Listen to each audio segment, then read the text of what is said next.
What's up, YouTube? It's Saint, and this is a long video. I don't know that I have 40 minutes worth of stuff to talk about, but I'll try.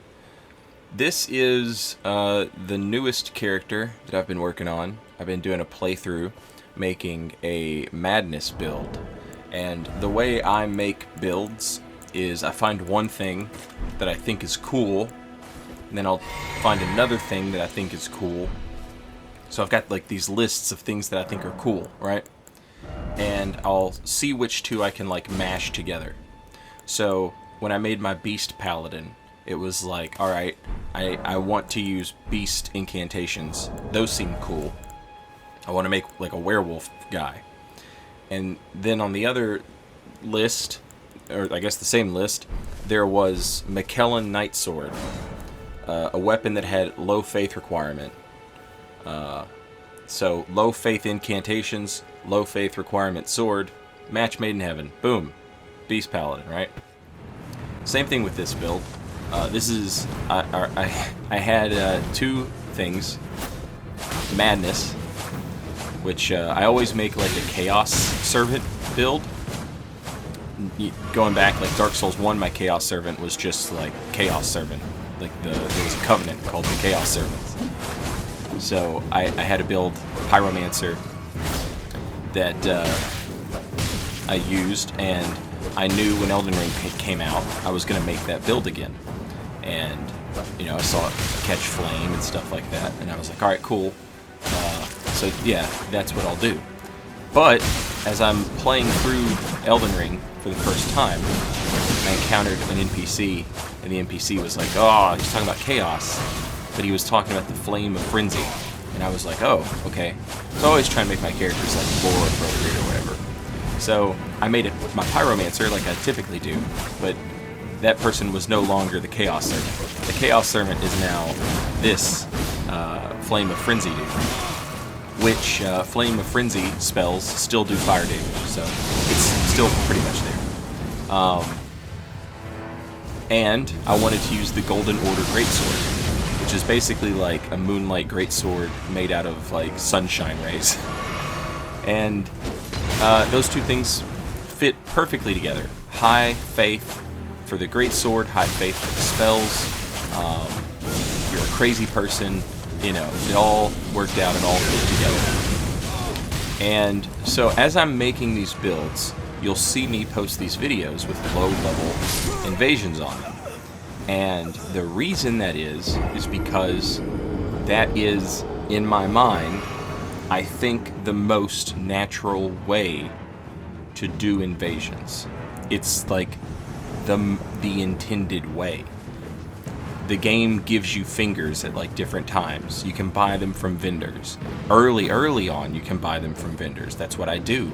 I'll buy some from Patches. I'll buy some from the vendor in the Mistwood. I'll buy some in the Weeping Peninsula as I'm running around grabbing my Estus flask upgrades at the very start of the game. I'm also buying these fingers. And I'm invading with the very start of these builds. So for this build, obviously I wanted to use Flame of Frenzy, right? And you can go to the Weeping Peninsula without making any progress in the game. No NPCs will move based on your progress for what you do in the Weeping Peninsula, with the exception of Hyetta, who does the who does the Flame of Frenzy questline. But like, other than her and Arena's father, I don't know his name, like nothing you do down there has any effect whatsoever on the rest of the game. And there's a reason for that. The Weeping Peninsula is essentially just an extension of Limgrave. So, like, what I mean by that, by the way, is if you try and skip Stormvale, if you skip Margit, and go straight to Liurnia of the Lakes, you will move NPCs around. NPCs will now move around, and they'll start to do things. That doesn't happen in the Weeping Peninsula. An easy way to... I don't think Melina will come and get you and take you to the Round Table Hold until you're at Margit or you've left Limgrave. But she won't come get you in the Weeping Peninsula. She'll only do it in Liurnia Place. So, my point is, the Weeping Peninsula is essentially this extension of Limgrave that doesn't affect anything. And Weeping Peninsula has everything on it. There's, no matter what kind of build you're making, between Limgrave and Liurnia, you can pretty much get everything you want. This includes beast incantations, if you consider that there's a warp straight to Geraint, whatever his name is, that doesn't affect anything. You can like warp there and then warp back, you know, without having to like travel around inside of Caelid to do anything. So my point is, I rush to the Weeping Peninsula and I grab the Flame of Frenzy and then I start invading with it because I've never used it. And this obviously is important for this build. How do you use this spell? I don't know. It was the same thing when I made my Sorcerer build. It was the same thing when I made every other build. They all run around the Weeping Peninsula. They all run around Limgrave. And if I'm using a build that is going to use, Ashes of War, I collect all of them. Now, if I'm using a build that's going to use like a special weapon, those Ashes of War don't matter as much. Because, you know, your special weapons typically come with like a special Ash of War on them. But, you know, if you're making like a physical build, dex, strength, quality, whatever, it's important that you grab those. It might still be important that you grab them, you know, if there's one in particular that you know you're going to want to keep on you, like an offhand weapon or something. But my point is, getting the Flame of Frenzy and actually trying it out before I have committed to making a level 60, 70, 80, 90, 100, 110, 120, 140, 150, 300 character. And then just plopping myself right down in the middle of high-level invasions where I'm going to get melted every time I make a single solitary mistake. I'm going to get melted every time I make a mistake. Because those players have been playing with their builds for, if they're PvE, like just PvEers, just co-opers, just gankers, they've been playing with those weapons since forever. And if they're PvP players, they have been playing with that weapon probably longer than I've been playing with mine. If I just had someone drop me all of the things that I wanted, I would never... And then I just, you know, including the runes I needed to level up, and then I just leveled up to 90 or 80 or 100, 200, whatever. If I just level up to that, I have no idea how any of this stuff works. It can be very frustrating to just get dropped right into a bunch of PvP, not understanding any of the stuff that you're using.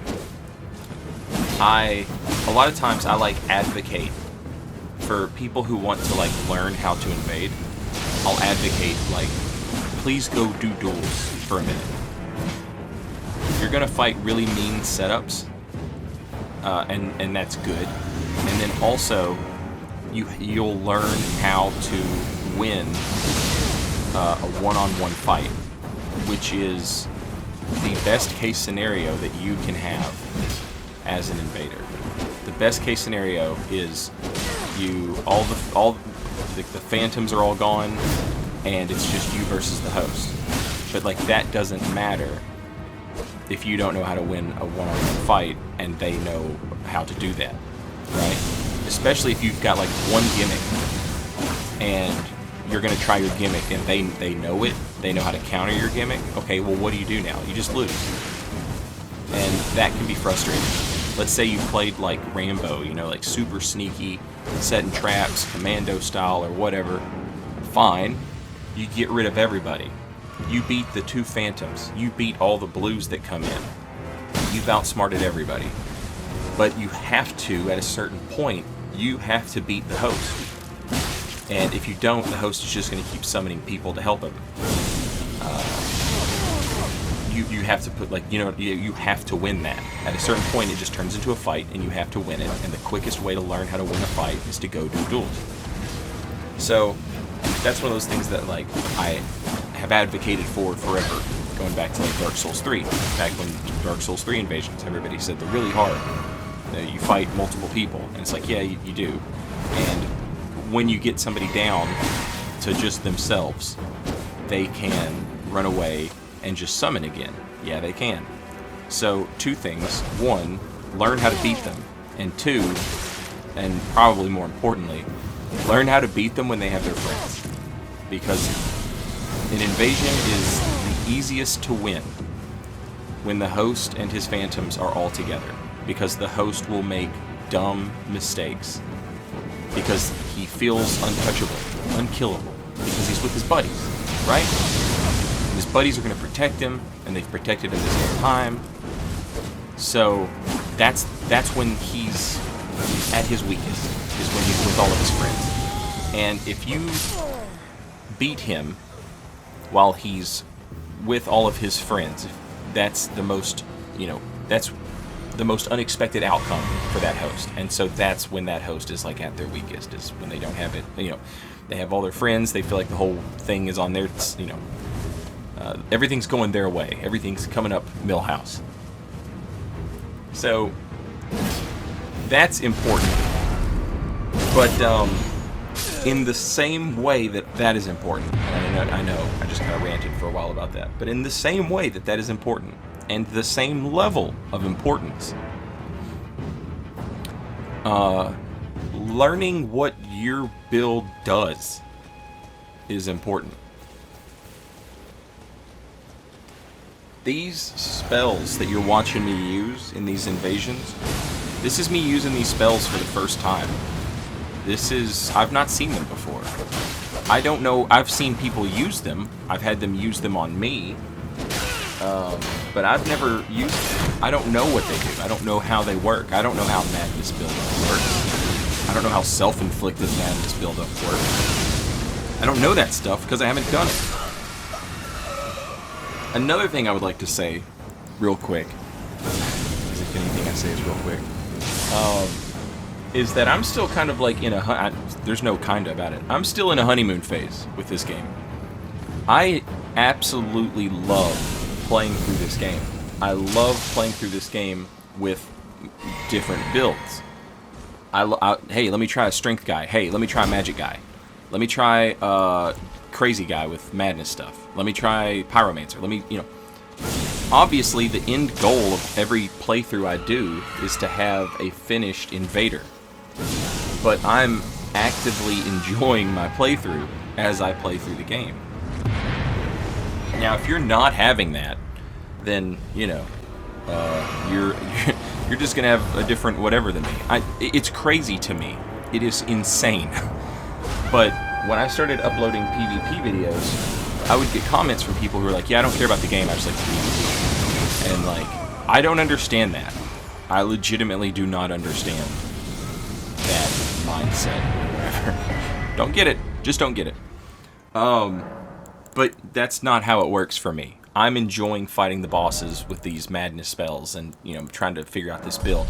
What's the quickest way to get to all the stuff I want? What's the optimal route to take? Leveling up, adding the new spells to my repertoire, using, going and getting the physic that's going to give me more faith so that I can cast all of the spells when I need to, so I can try out the new stuff. Things like this. This is all fun to me. Yeah, and if that's not something that you enjoy, if you just want to jump into this PvP and you are just a PvP person, I don't know how to I'm trying to help people who are I want to learn how to invade. I want to get better at invasions. I want to win some invasions. And my entire thought process revolves around learning how the mechanics of the game work, not just in PvP, but in just the base game, in PvE or whatever you want to call it, the campaign, whatever. Because those things offer insights into PvP mechanics. And so, to me, they're inseparable. You you can't have one without the other. You can't have PvP without understanding like base core game mechanics or whatever. And then to me, you can't have this type of game without this multiplayer aspect to it, because it's such a huge aspect. I'm not saying, like, I obviously love Sekiro. I love it. But that is obviously a very different type of game from the Souls DNA game. You know what I mean? The Dark Souls, Bloodborne, Elden Ring. The multiplayer aspect is like critical to making that game, in my opinion. I know, and that's my opinion, so it's not like it's... And you don't have to argue with me. I don't care. You know, if your opinion is different, that's fine. We can leave it at that. We don't have to talk about it. Neither one of us is going to convince the other. But my point is, yeah, when I play through the game with my character, the PvE, the campaign, whatever you want to call it, it's offering me insight into how these mechanics are going to work in PvP. How quick is this spell? How much hit stun does this spell have on it? Things like that. And sometimes you are absolutely blown away with how wrong, how astray the game has led you. For example, the Howl of Shabriri in PvE is absolutely awful. It can't eat, like, okay, so first off, you can't inflict madness on anything in this game that isn't like a human NPC. It has to be a human NPC in order to have, like, it has to be character shaped. The thing you're inflicting madness on has to look like you. So that's not a lot of stuff. Not a lot of stuff is like that. NPCs like Moongrim, you know, yeah, you can inflict madness on him. Howl of Shabriri on Moongrim and the NPC invaders, Anastasia and Banished Knight and whoever else, all these NPCs that will invade you. When you hit them with the Howl of Shabriri, it doesn't do anything. It's so slow. When you hit someone with it in PvP, it's immediate. Immediately, they have madness proc. And they lose a ton of their health, they lose a ton of mana, etc. So, it's one of those things that's like, you know, sometimes I'm led astray. The game lies to me a little bit in terms of like what a spell is going to be like in PvP. Howl of Shabriri is much better than I thought it was going to be for invasions. In duels, it's different. You're never going to just run up to somebody and cast Howl of Shabriri. That's not going to work. You know, but that's what I'm talking about. Learning that. Playing through the game, doing low-level invasions, and seeing, like, how do you use this spell? How do you use this weapon you want to try? How do you use this? How do you use that? Try it. And try it at a place where you can survive a couple of hits. Try it at lower levels. And as you start to level up, and you go from level 15 to level 20, to level 30 or 40 or 50 or whatever, you have this understanding already. So when you hit level 70, 90, 100, 120, 300, whatever, when you hit that level, you have a fundamental understanding of how your spells, your weapons operate. You know what's good, you know what's bad. You know what to do to not, you know, like, alright, I have to, there's 3 dudes, they're right in front of me, I have to melt at least one of them immediately, right? You know how to do that with your build. As opposed to, you spawn in, you have no idea what any of your stuff is, because somebody just dropped it all for you. You've not tried it out at all. You just ran and grabbed your spells real quick. You've not tried them. So now you're like level, you know, 120, 150, and you're using Howl of Shabriri right up front. You know, you're not using it as like a trap. You're not using it as an ambush. You're not using Frenzied Burst as a chase down tool, you know. You learn these things where you can survive. And how do you survive? You survive by leveling your vigor first. Vigor over everything. If a spell, for example, is going to cost me, what is it, like 32, I think, for one of these spells. It costs 32 faith. I'm just not going to use it at low level. I might get my faith up to 22.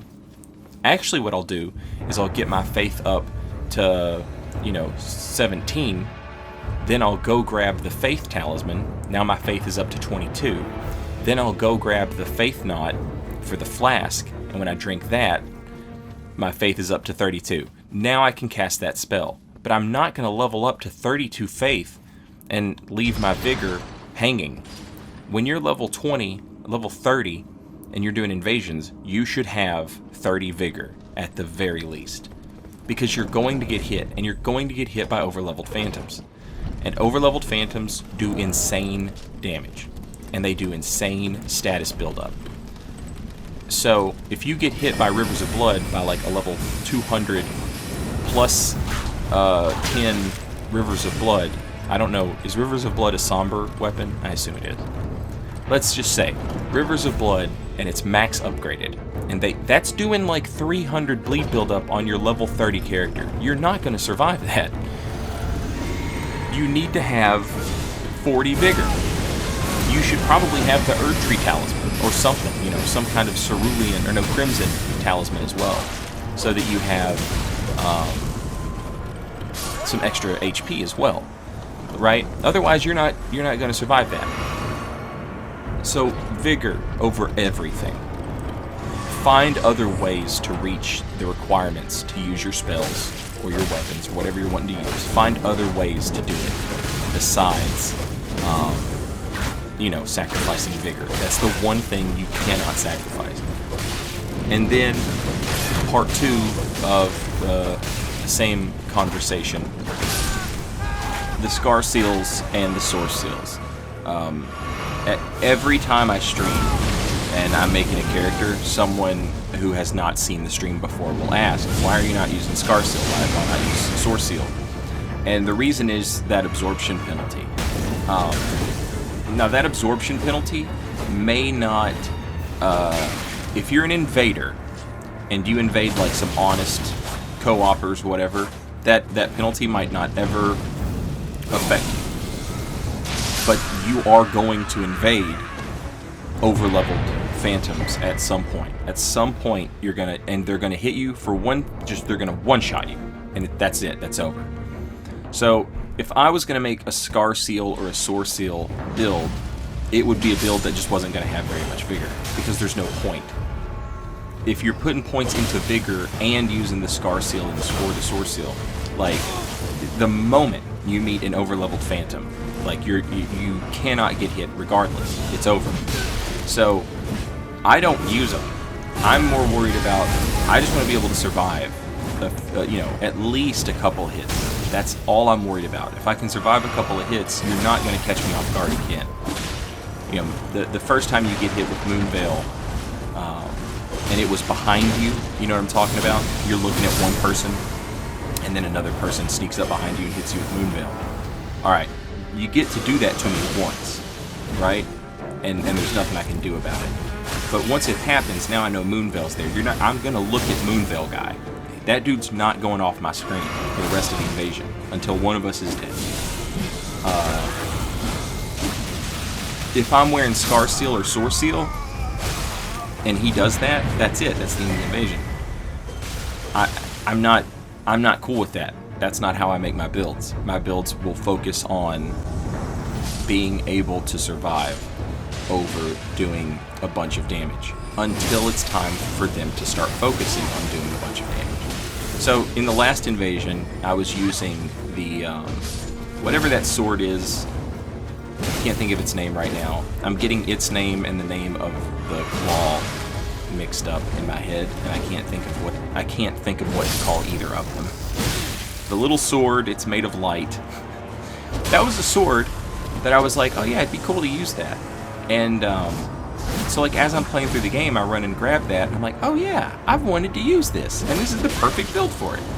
So now I have a backup weapon that I'd never intended to have. And as I get it, and I'm looking at it, and I'm using it, I'm like, why not go grab the claws too? Now I have 2 backup weapons on this build that I did not intend to have.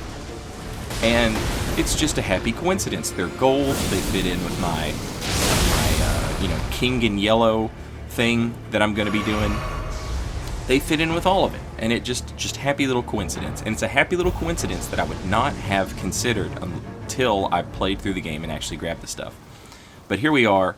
We've got the Golden Order Greatsword, and this is the weapon that I wanted to use. We're finally at this point, right? And I've got everything. I know how my spells work. I've tried them all out. I know when to use which one. I know what they do. I know what their madness buildup is like. Things like this. And now I've got my sword. We get to play around with it, and we get to see, like, okay, what does this sword do? And it turns out it establishes order. Establish order is insane. It is so fun. It is really, really good. I love this build. This build has turned out great. And a part of the reason that I love the build so much is because I played through the game with it, and I did those early invasions. And if you've been watching the video, not just listening to it, you've seen some really fun clips, some really fun invasions. And those invasions sort of build a familiarity to this character, and their experiences that I'm like, oh yeah, that was fun, that was awesome. And I might not remember the invasion, but that feeling is there, that feeling of like winning that invasion, and you grow attached to this character as you're playing through the game, as you're making it. And when that happens, you're more inclined to try and find a way to keep that character and make it work if you run up against something that doesn't work the way you want it to. One of the first builds I made, I was going to use the Godslayer Greatsword.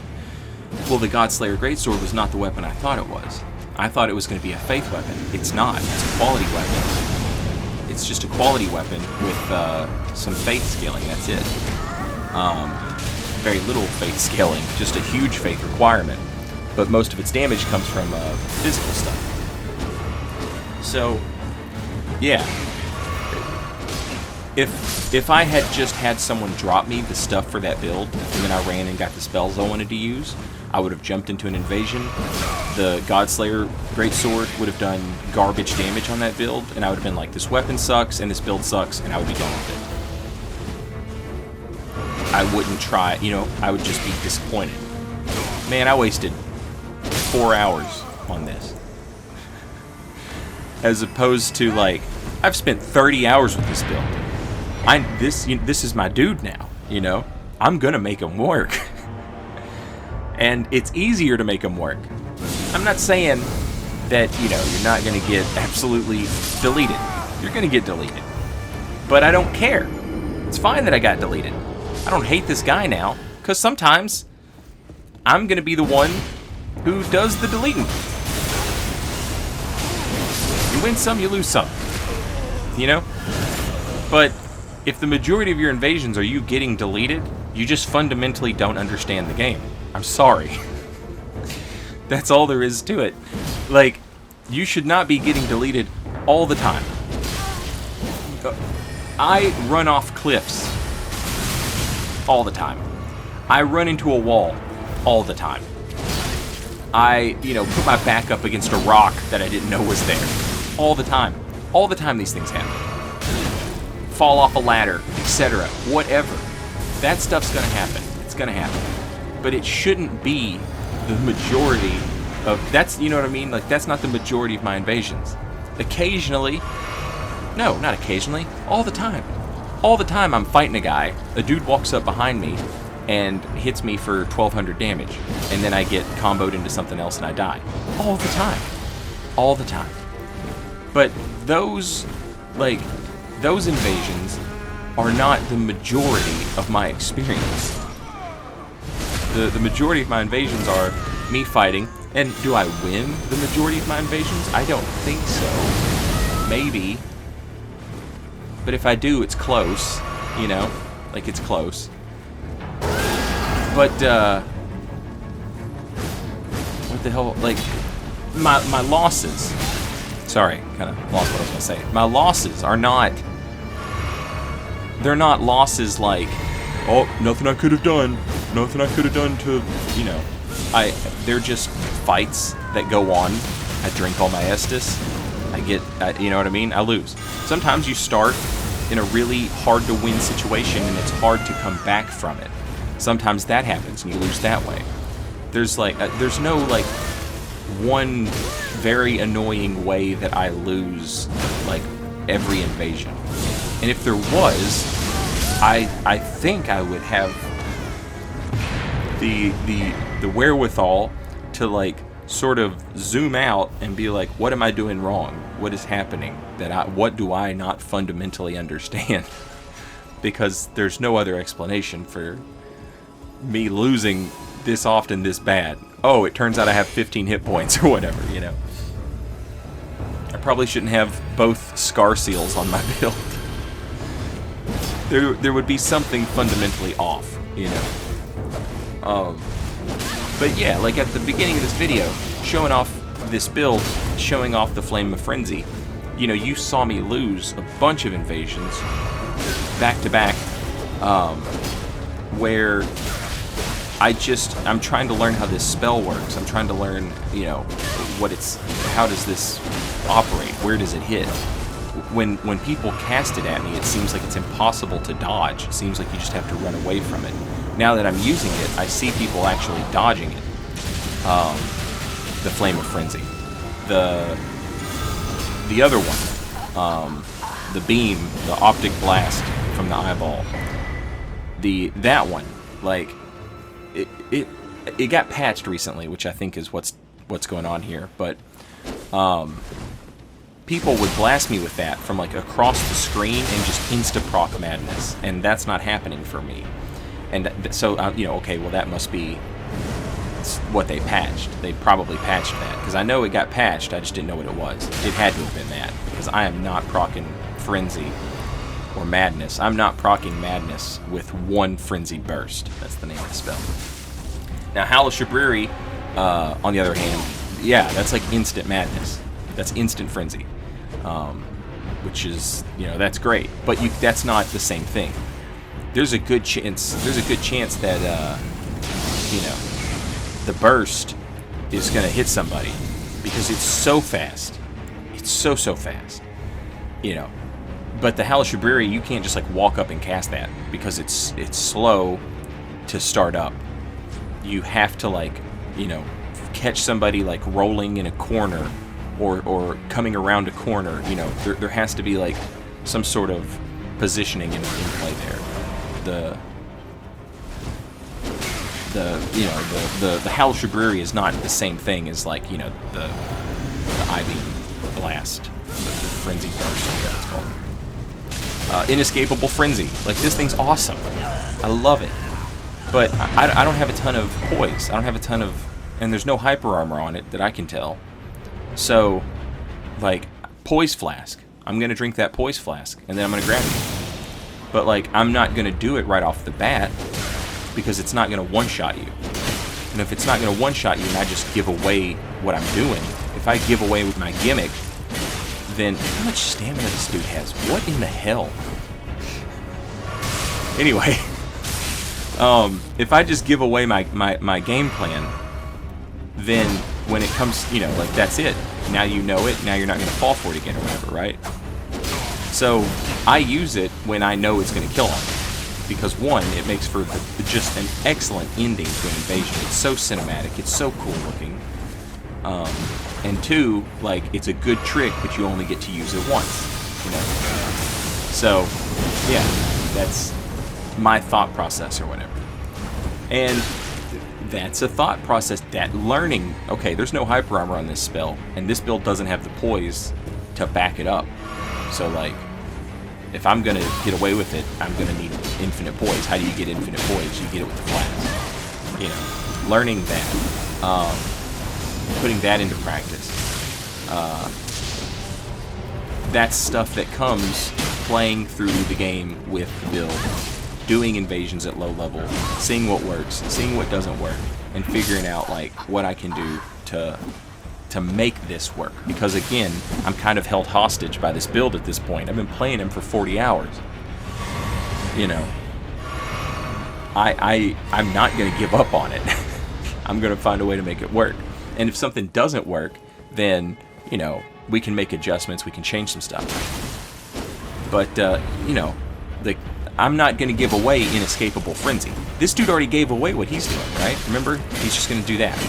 He's got a ton of stamina, so we just outspace it, and now his thing didn't work. We knew he was going to do that again, so now we do that. He doesn't know what we're going to do. He's not seen it. And now he sees it. Now he sees everything. I love this build so much. Order and chaos, just absolute madness. Sunlight greatsword instead of the moonlight greatsword. It's perfect. It's the perfect Saint Riot build. Anyway, I hope this is just. Look, I'm not saying that my way to do this is the only way to do this. I'm not saying it's the best way to do it. I'm saying this is what I do. This is why I enjoy it. This is why it works for me. If you have not done it, if you have not tried it this way, I would say, and you want to have fun, like you actually want to enjoy, Elden Ring invasions, like try this. Try this particularly. Try the Saint Riot.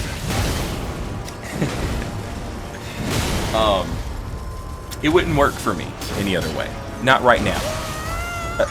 A year from now, when I'm making new builds to try stuff out, or like, for whatever reason, maybe like I start playing on PC, so I'm like, yeah, I'm gonna put some of the builds I had on PlayStation on PC. I'll just have people drop me stuff, and I'll just run them, But right now, like the game's only been out a few months.